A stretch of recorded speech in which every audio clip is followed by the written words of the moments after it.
Good morning, everybody. I am Dr. Abdurkar here to continue online lecture series. Now, last time we have discussed about the gangrene.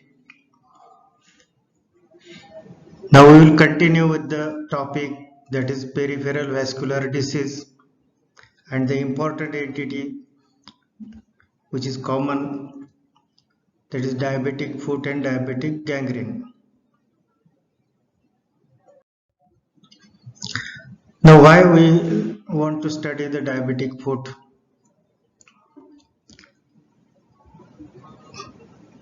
So we are going to learn various causes that leads to the development of diabetic foot, how the diabetic foot occurs in patient and progresses to gangrene, what are various factors,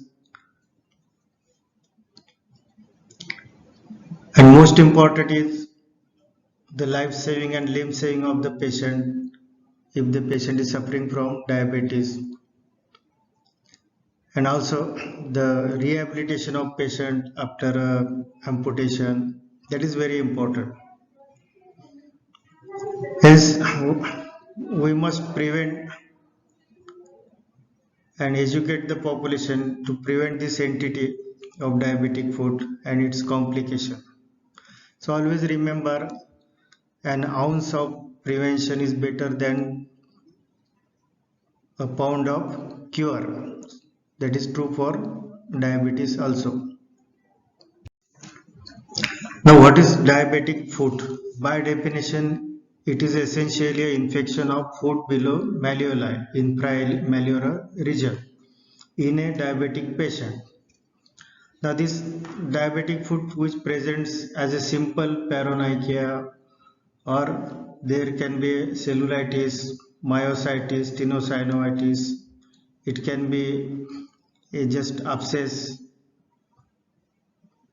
or sometimes it presents with necrotizing fasciitis leading to sepsis, septic arthritis, osteomyelitis, Charcot foot, and eventually the gangrene,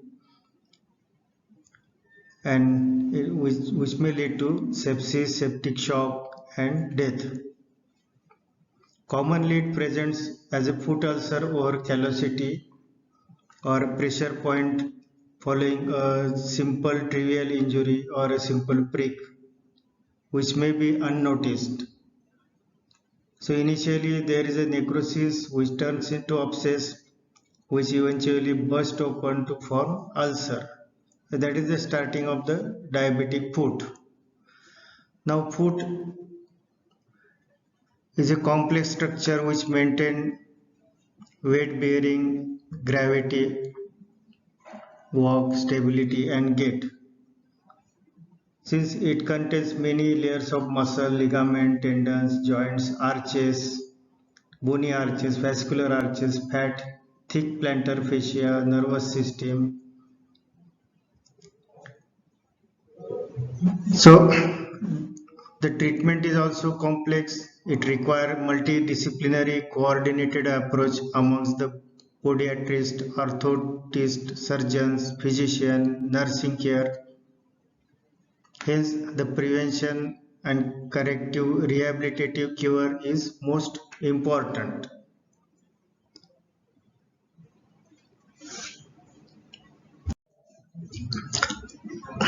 So, diabetic foot is a global pandemic problem causing socio-economic burden to society, and it is problematic to the patient as well as treating physician. So various factors that decide the course of diabetic foot, they are shown here. So risk factor like duration of diabetes, longer the duration, then problem is more due to reduced immunity and other effects of diabetes. Old patient, there is a reduced immunity, uncontrolled hyperglycemia, high level of sugar, more prone for development of infection, peripheral vascular disease due to atherosclerosis, vasculitis, other factors like smoking that will contribute to diabetic foot. Peripheral neuropathy is a major problem because of loss of sensation and deformity, more prone for trauma. Then again, trauma which may be trivial or may cause open wounds difficult to treat due to diabetes. History of prior ulcer amputation suggests that the disease is refractory. Limited joint movement, again the foot is more prone for trauma. Prolonged elevated pressures, pressure sores, pressure points, and structural foot deformity, again leading to or predisposing to trauma, friction. Coming to the pathogenesis, how the diabetic foot develops, the three major factors: one, ischemia, tissue hypoxia; second one is neuropathy; and third is increased blood sugar. So these three factors combined together will cause the pathology of diabetic foot. Now coming to the ischemia, there is a shunting of blood due to diabetic microangiopathy and diabetic atherosclerosis, atheroma of arteries, resulting into microvascular disease with dysfunction. Then again, the increased glycosylated hemoglobin will cause defective oxygen dissemination in tissue, resulting into tissue hypoxia. There is no proper utilization of oxygen at tissue level, again leading to hypoxia. The second major factor, sensory motor neuropathies. Sensory neuropathy results into tropic changes in foot due to loss of protective reflexes, causing repeated injuries. Peripheral motor neuropathy causes imbalance in flexor and extensor group in foot, resulting into altered biomechanics with abnormal pressure, abnormal offloading of pressure, resulting into callosities. So pressure points are changed. Then autonomous nervous system involvement results into dry skin, dry foot, which causes crack and fissure, breaching the skin and causing entry of the organism, resulting into infection. So prolonged high glucose level in tissue causes immunosuppression. The immunological disturbances occurs due to involvement of polymorph leukocytes, where the lysosomal enzyme activity is reduced. The CD4 leukocyte count, also that is called a helper cell count, it is reduced due to insulin deficiency, which causes immunosuppression. There is a reduced level of immunoglobulin G and M, and again the infection is polymicrobial infection, which is difficult to treat. The organisms like gram-positive cocci, Streptococcus aureus, beta hemolyticus, also enterococci and pseudomonas are present in the tissue, resulting into the treatment of infection difficult. Coming to the ischemia caused due to vasculopathy, in diabetes there is a macro as well as microangiopathy. Macroangiopathy, the atherosclerosis of large arteries. In microangiopathy, there is a thickness of basement membrane and endothelial proliferation, resulting into capillary dilatation. So that will result into ischemia due to decreased local blood flow, poor antibiotic penetration, poor wound healing status. Neuropathy. Sensory neuropathy results into loss of sensation. The trauma is not noticed. There is a callus formation. Ultimately, due to pressure, the necrosis, There is development of cavity filled with serous fluid which break open to the surface, resulting into ulcer formation which eventually get infected. So this peripheral neuropathy extend to joints of foot and ankle. There is a loss of nociceptive and proprioceptive reflexes which are called as protective foot reflexes, which results into repeated joint injury and bony destruction, bony deformity. The foot is more prone for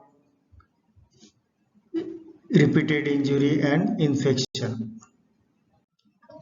Motor involvement causes imbalance between flexor and extensor group of muscles in foot, which promotes altered foot biomechanics and abnormal pressure offloading that results into thick callosities at the sole, which is associated with deformity and again change of gait, abnormal gait, and ultimately the ulceration.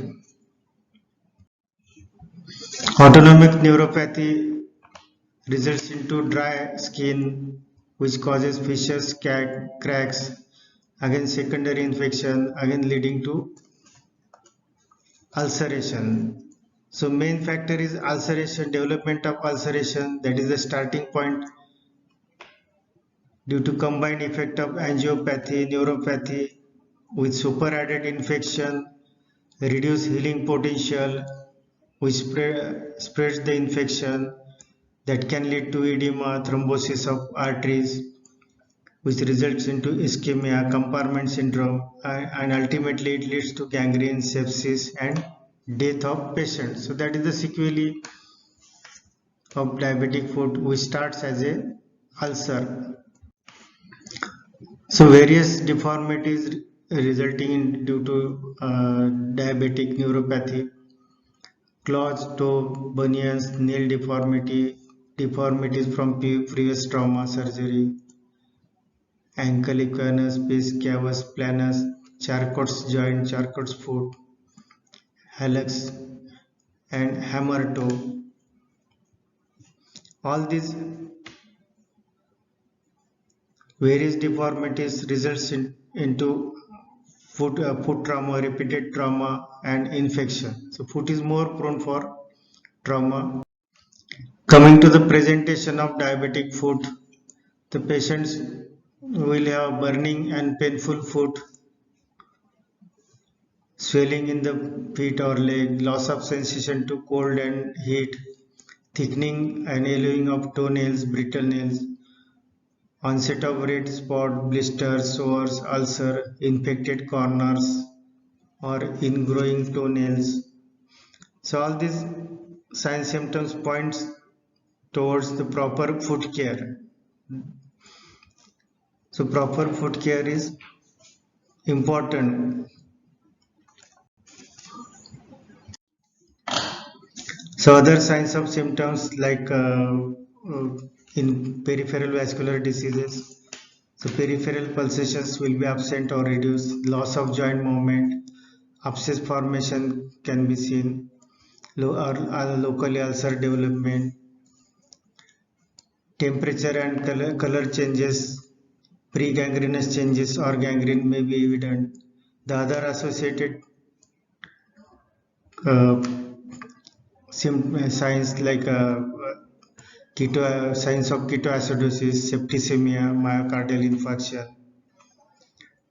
All these signs they are due to ischemia and peripheral vascular disease.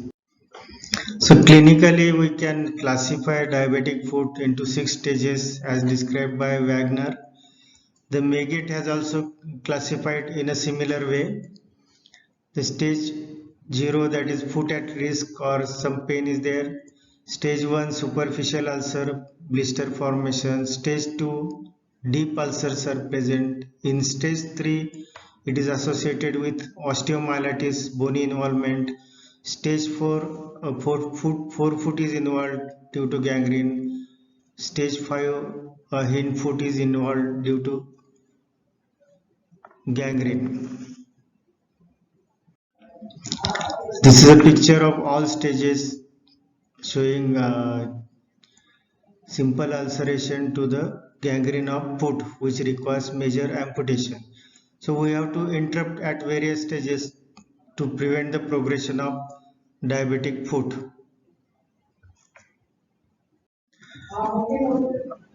So for evaluation, we have to go for with investigations, routine investigations like blood sugar, blood urea, serum creatinine is important, blood sugar monitoring is important, and then ketone bodies, glycosylated hemoglobin can be estimated. First, if there is an infection, we can send it for culture sensitivity and microbial examination.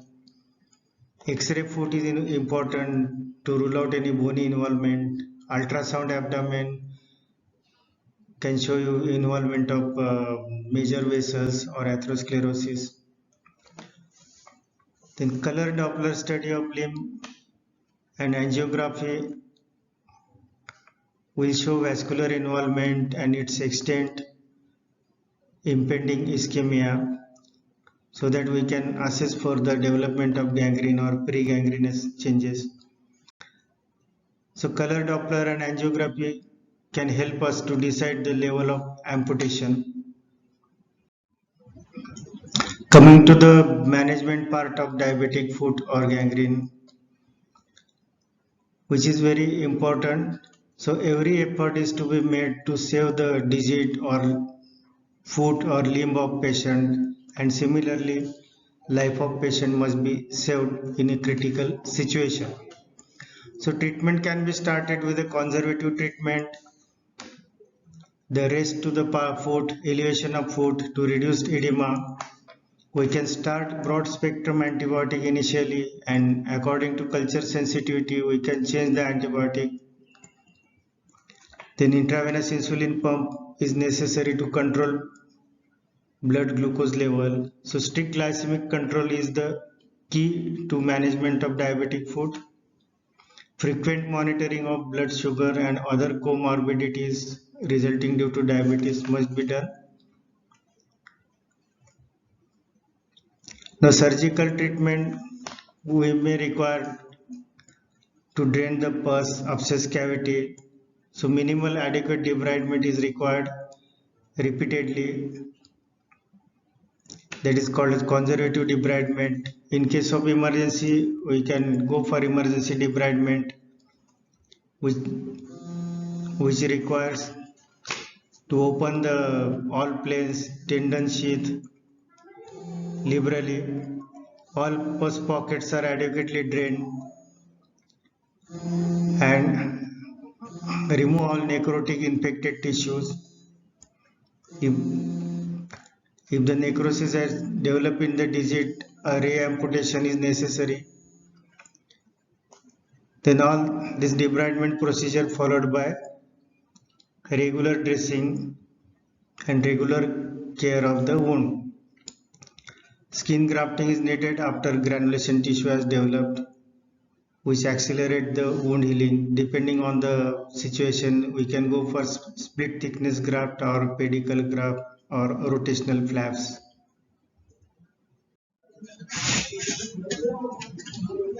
So coming to the important aspect of management, that is the foot care. So foot care to maintain the mobility and function, to prevent the ulcer, to prevent the injury of foot, to promote the early healing of the foot, prevent infection, and to save the foot from amputation. So as far as possible, we have to go for a conservative amputation. Now this foot care, nowadays it is a job of podiatrist who can take care of foot of patient, but we should know the basic principles how to take care of foot, and we should educate the patient to take care of his foot. So proper wearing of foot is important in foot care. The shoes must be comfortable, well fitting. Do not wear shoes which made up of plastic or other materials. They should be soft and adjustable with laces and buckles. They should not be ill-fitting shoes. this slide is showing the mapping of offloading. So pressure point mapping is there by computerized system. You can see the highest pressure points, and accordingly the footwears can be developed to reduce the pressure on pressure point. So that is important, offloading of the pressure points. So diabetic patient will not get pressure at pressure point in the foot. So you can see the modified footwears to reduce the pressure points so that the wound will not progress, healing will be fast. So that is called the offloading of pressure. So these footwears, they are designed accordingly. Again, the picture showing the different types of footwear: sandal with rigid rocker limiting the dorsiflexion, healing sandals. Then insoles made up of silicone, they are used to reduce the pressure at pressure point. And therapeutic footwear, they are designed according to patient's requirement. What is important to prevent diabetic foot? So we have to educate the patient. That is important. Health education is important. Say healthy food habits, following good food care habits will prevent the development of diabetic foot. Like antiseptic solution can burn the skin, so never use them on your patient's foot without doctor's approval. Never use heating pad, hot water bottles, electric blanket. Avoid walking barefoot, which is very important. Protect the foot from extreme heat or cold, as there is a loss of sensation. So healthy foot habit, it is important. Similarly, thorough inspection by the patient. He can inspect the foot by using a mirror. So daily inspection of foot, daily foot care is important to prevent the development of foot ulcers and progression of the diabetic foot. So that is very important to educate the patient to look at his feet daily. Daily foot care is essential. So newer modalities, newer developments in the treatment of diabetic. So we can use bioengineered skin, appligraft, or human dermis as a dermagraft. Then platelet-derived growth factor, which promotes the healing, faster healing. Hyaluronan. Then other methods like vacuum-assisted closure by using vacuum-assisted system, drainage system, which can reduce the wound size or ulcer size very fast. Then hydrocolloid dressings, the silver impregnated dressings material that promotes the faster healing of the wound ulcer. Then sterile larva maggots therapy can be used in some setup. We can use VAC therapy in our setup. So these are the newer modification of the treatment to promote the faster healing and to reduce the duration of healing in the diabetic patient, because the healing is delayed in diabetic patient. So that is all about the diabetic foot. One should know the basic pathophysiology and basic things regarding the management of diabetic foot. Thank you all for listening.